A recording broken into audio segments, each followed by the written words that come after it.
Thanks so much for joining us. We are on the lake. It's blowing about 20 plus knots, and I'm going to show you how to downwind with the parawing on the lake, specifically on the lake.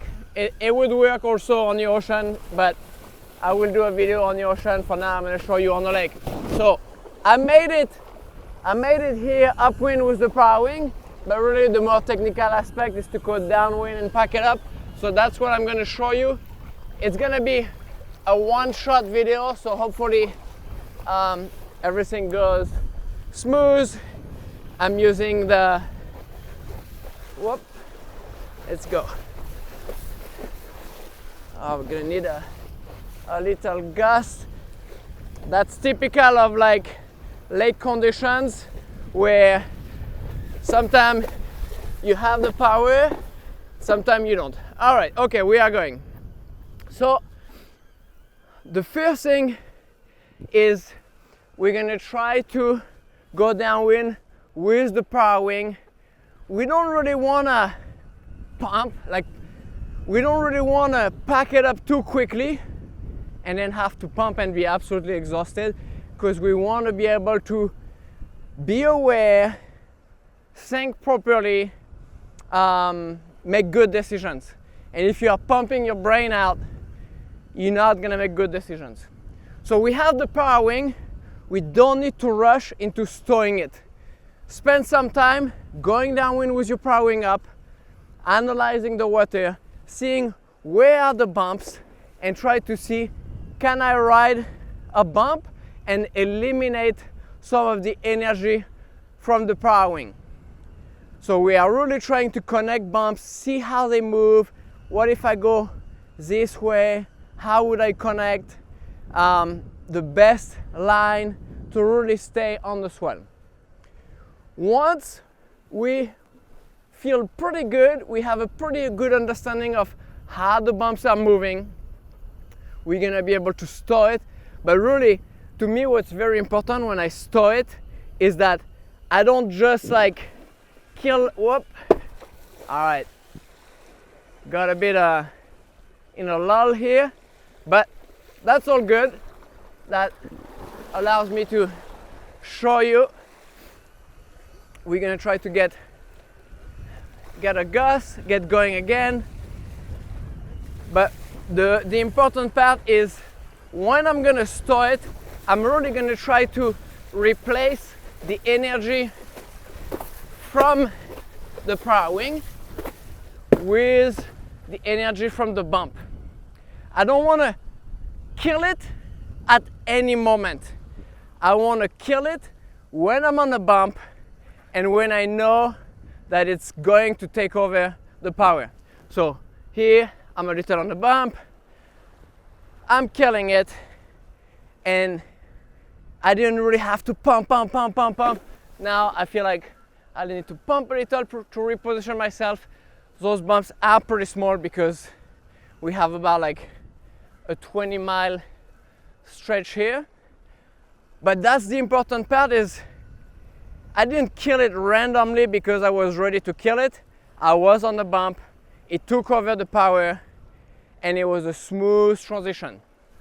Ideally, you don't want ever to be without power, at least in that transition. You know, when you connect bumps, you go from bump to bump, you are gonna be running out of power sometimes, so you're gonna have to pump,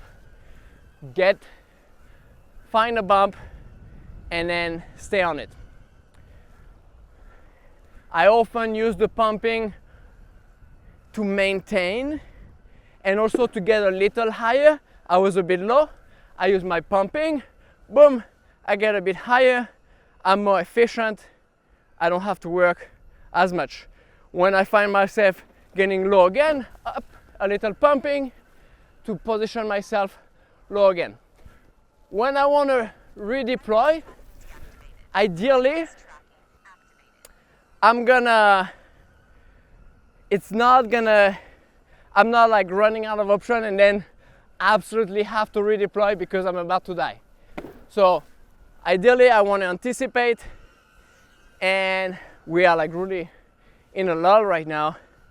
But what I'm gonna do is I'm gonna try to have again a smooth transition. So I'm going downwind a little. I already feel like I'm not gonna have any wind here. Let's see. It's really glassy. So it's probably better if I would just stay up. But when I want to redeploy, I'm gonna let it go and then slowly power again. How do I power again? I start edging into the wind a little. So I redeploy and I'm pointing downwind. Here's a nice bump. I'm gonna get on it. I'm gonna pull on the back. It falls down.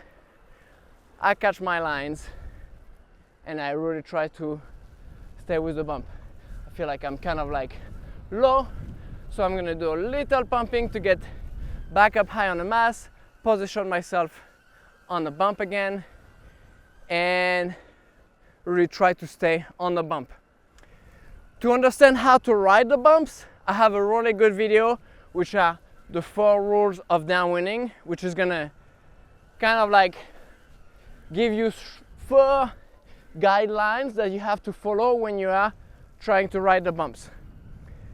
That was a video I made with a paddle.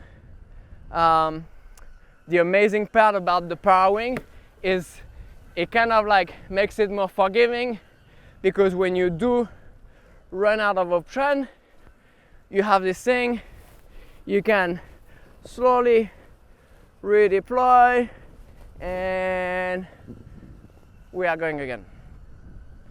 It allows me not to have to pump, really run out of option, be exhausted, not make good decisions because I'm exhausted.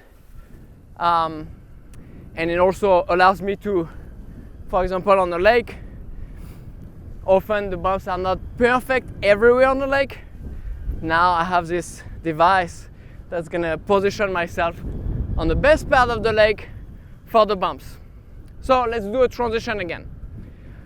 I'm scanning the water. I often approach it kind of like at a 45-degree angle. I feel like that's the best view we have to see how the bumps are evolving. If I look straight downwind, it's not necessarily good, and I don't want necessarily to look upwind. I'm gonna see best when I look about 45 degrees downwind. Here there is a little set, I missed it. It kind of like went by, I didn't have power. But let's see. Whoop. It was not the best transition. Why? Because I killed it. I wasn't really on the bump, so I had to pump right away. That's ideally not what I want to do. So let's deploy again. I'm a little on the bump.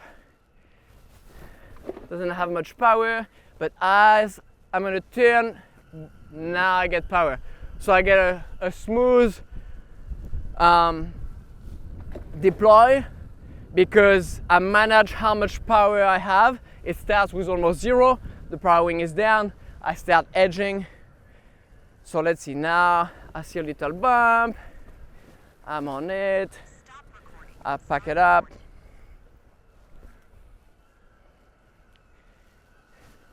All right. I wonder if the camera stopped. It did tell me it stopped. So just in case, that's my trick. In case it did stop, I can link the sound again. Don't have much energy here. Let's see. The closer we get here, the more fetch we have, the better the bumps are going to be.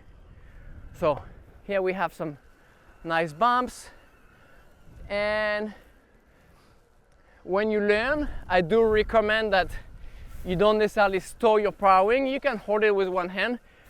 It's just gonna make it easier for you if you do have to redeploy. Whoop, and we are going again. And then when you're gonna feel really confident, you've gone through that process, you've analyzed the water so much, you understand how it moves, you know the 4 rules of downwinding on how to position yourself on the bump. So you apply all of that, and now, let's see if we can recover from that. Perfect. Had to pump a little. Then we are ready to pack it up. Of course, in downwinding, always pumping is going to be a skill that is going to be really nice to have. So I'm going to pack it up and we're going to ride. Boom, I put it away. Today I have the 900 Ultra from AFS. It has a really good glide, really good low end, and it pumps really well. So it gives me a bit more comfort into knowing that I'm gonna be able to link up, it's efficient, and I'm not gonna burn too much energy. And now I'm really trying to scan the water, always be ready. I saw there was a little set left, so I'm gonna try to get on it. Now, it always comes in like small sets, so you try to ride it as long as you can, stay with it, don't outrun it, and then when you start running out of option, then you kind of like start looking on the side. And of course, your pumping is gonna get you there. But the amazing part about the parawing is, you know, compared to the paddle when you have to take off again, it takes a chunk of energy. And here, well, pumping is gonna take a bit out of you, of course, when you store it and you have to link the bumps. But at least when you have to take off again, it's not gonna take all your energy. Major downside of the parawing is if the wind drops, that's not fun, because the parawing when you are under power is frustrating as hell. But yeah, I have the 900 Ultra. I have a small downwind burn, which I use for, especially on the lake with the parawing, when I know the conditions are gonna be a little light, a little on and off. That gives me so much comfort that like I know at least if it's minimal, I might be able to like take off again. When I ride in conditions like, let's say like in the gorge, of course I'm gonna have a smaller burn because it's cranking windy there, you're never gonna run out of wind.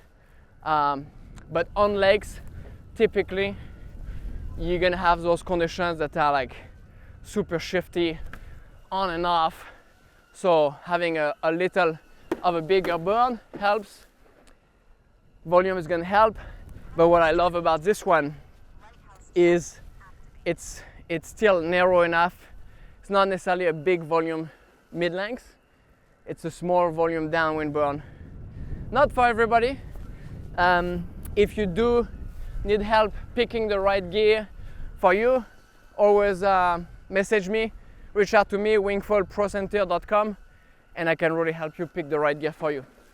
But I hope with this view, you get a good sense of how I'm navigating this water. The bumps are minimal.